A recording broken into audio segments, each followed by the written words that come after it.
خوش اومدید به این ویدیو. من هرچیک هستم و اومدم خیلی ویدیوتون یاد بدم چطوری FPS تون ببرید بالا یا فیکسش کنید و دراپش رو کمتر کنید تا جایی که میشه.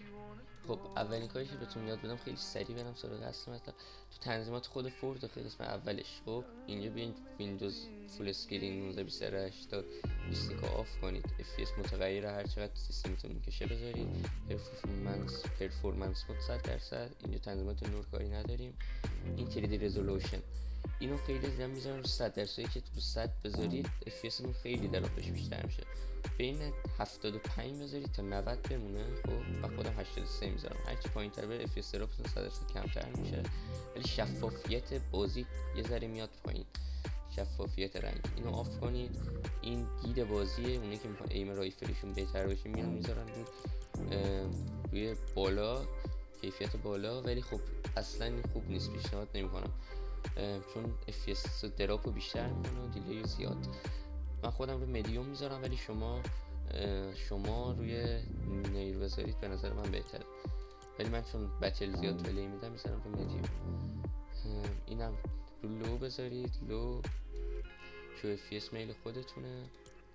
بیاید اینجا، خب اینجا بیاید اینجا فقط یه بخشه ریپلی مود رو آف کنید، ولی خب من الان چون ویدیو میگیرم رو آن میذارمش.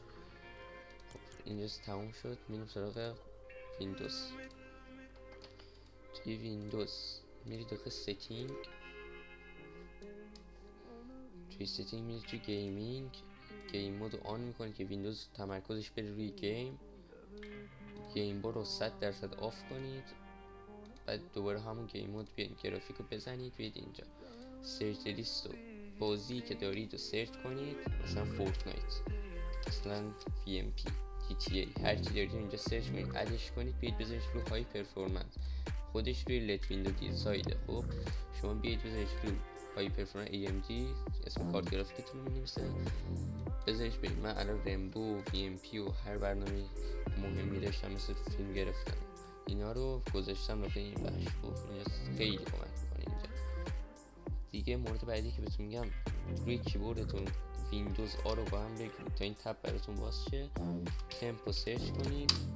اینجا فایلای بی مورد و بی ارزش و اضافیتون اینجا میاد. حالا من همشون رو حذف کردم، ولی برای شما احتمالاً اینجا کلی فایل هست. حذفشون کنید، بیاید بیرون، دوباره ویندوز آ رو بزنید. این بار درصد تمپ درصد رو تایپ کنید، اینتر. اینجا بازم براتون احتمالاً زیاد میاره. دوباره اینا رو همه رو حذف کنید. اینا حذف نمیشن بعضیشون، اشکال نداره، کنید بره. بعد مورد بعدی که خیلی مهمه، بیاید داخل سرچتون پاور رو سرچ کنید تا چوز پاور پلن بیاد. اینجا چنج پلن ستینگ رو بزنید. این برای شما احتمالاً روی 15 دقیقه است. بیاید بزنید رو نور چنج ادوانس پاور پلن رو بزنید. اینجا اینو بزنید رو آلتیمیت پرفورمنس. خب اوکی رو بزنید، سیو چنج رو بزنید، بیاید بیرون. این کاری که میتونه شما کمک کنه. الان FPS خودم توی این دفعه بریم بهتون نشون بدم کلا چقدر درات بخورم. و تا این داخل متن اینا براتون توضیح بدم که بعضی میرن توییک میزنن، مثلا میرن بهتون میگن توییک و اینا، و واقعا توییک نمیگن، تاثیر داره توییک. ولی خب آخه یه چیز بیمورده، درسته FPS رو میبره بالا، ولی خب خود کارت گرافیک میاد به شما یه چیزی رو ساپورت میکنه. مثلا 200 FPS رو به شما ساپورت میکنه. خب مثلا مال من میذارم به 200، مال شما مثلا کارت گرافیک 3060 میذارید 240 میگیرید، 3070 یه جایی میده بهتون تا یه جایی FPS. ولی خب خیلی میان توییک میدن FPS بالاتر بگیرن. خب 100% این کارت گرافیکی به شما 200 FPS میده، ولی شما توییک میذارید 360، داره بهش فشار میاد. یه چیزی شده که این بالانس نشون و بهش فشار میاد. و اصلا توییک چه بهترین توییکر ایران باشه چه توییکر عرب، واقعا پیشنهاد نمیکنم بهتون توییک رو. راضی باشید از چیزی که میگه، ولی خب این چیزایی که من گفتم این چیزایی خود ویندوز هن و خود گیم، یعنی دستکاری نمیکنه چیزی رو.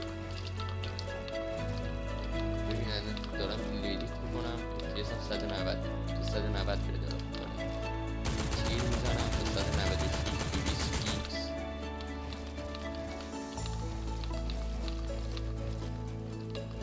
توییکی هم ندارم.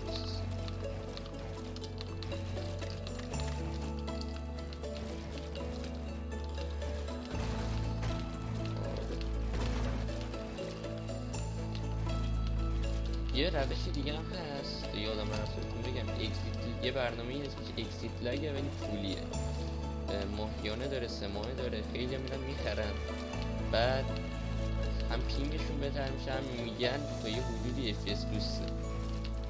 حالا من خودم FPS بوستش رو تست نکردم ولی خب پینگو واقعا دوستم داشت، بهتر میکنه پینگو، تا 5-6 تا پینگو بهتر میکنه، حتی پیچر رو میگیره تا یه حدودی.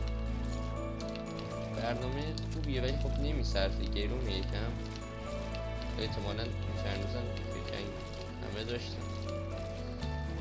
آره فکر کنم دیگه چیزی نمونده. دارم خوشتون اومده باشه از این ویدیو و به کارتون اومده باشه، لایک و کامنت فراموش نشه و سابسکرایب، جزو اولین ویدیوهای تقریبا منه، لطفا سابسکرایب کنید و از من حمایت کنید. اینکه اگه سوالی چیزی یا مورد کمک چیزی نیاز داشتید حتما از من کامنت بپرسید، جوابتون رو میدم. خب تا اینجا بودید، بازم فعلا خداحافظ.